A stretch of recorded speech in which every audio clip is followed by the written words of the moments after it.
Sredi meseca novembra je gostilna Tratnik po 4 letih spet odprla svoje vrata. Hiša v srčju vasi Cov nad Ajdovščino, odkoder že diši po dobri hrani, je že od nekdaj služila gostilniški dejavnosti. Točnih podatkih o nastanku hiše in gostilne ni, v lasti Tratnikovih pa je od leta 1936. Še pred letom 1900 je bilo pritličje, tedaj furmanske gostilne, namenjeno konjem. Številni popotniki so se zastavili v gostilni, konje pa so za tisti čas pustili v kovačiji.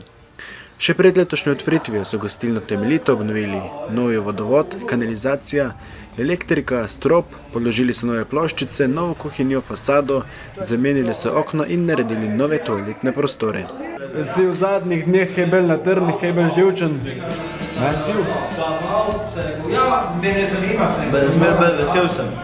Na vprašanje, kateri visoki gosti so že bili v gostilni, je Miloš Tratnik smeje odgovoril, da jih je bilo kar precej. Škof je bil Metod, Rade Šarbedžija, Dušan Jovanović, Milena Zupančić, Tof, te igravci po Uniji tudi od Sigarte, Tomi, vsi so bili. Je bilo polno takih ljudi, Boštjan M. Zupančić. Miloš Tratnik si želi, da bi se ta seznam še širil, morda tudi prek sokrajanov, katerim bi bilo žal, da se je gostilna pred 4 leti zaprla. Gostilniške ponudbe v Colu namreč ni bilo. Tamkajšnji domačini so svoje slavja pripravili v Črnem vrhu ali pa na turistični kmetiji na Sinjem vrhu, na Nanosu ali pa v Vipavski dolini. Od ideje po ponovnem odprtju gostilne do danes so minila 3 leta.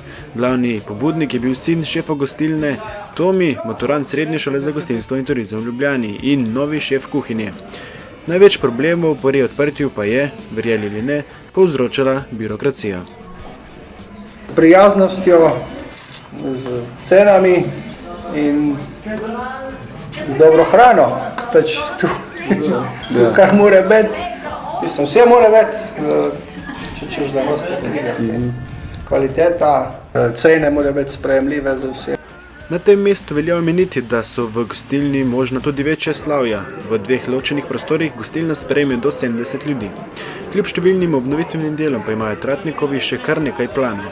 Če bo vse po načrtih, bodo v roku 10 let povečali parkirni prostor in sedanji vrt preselili zadaj za gostilno, kjer imajo načrto ureditev terase. Če bo lastnik sosednje stavbe, ki je trenutno nihče ne uporablja, spustil ceno, so Tratnikovi potencialni kupci. Prostor, ki bi ga s tem pridobili, bi jim prišel še kako prav.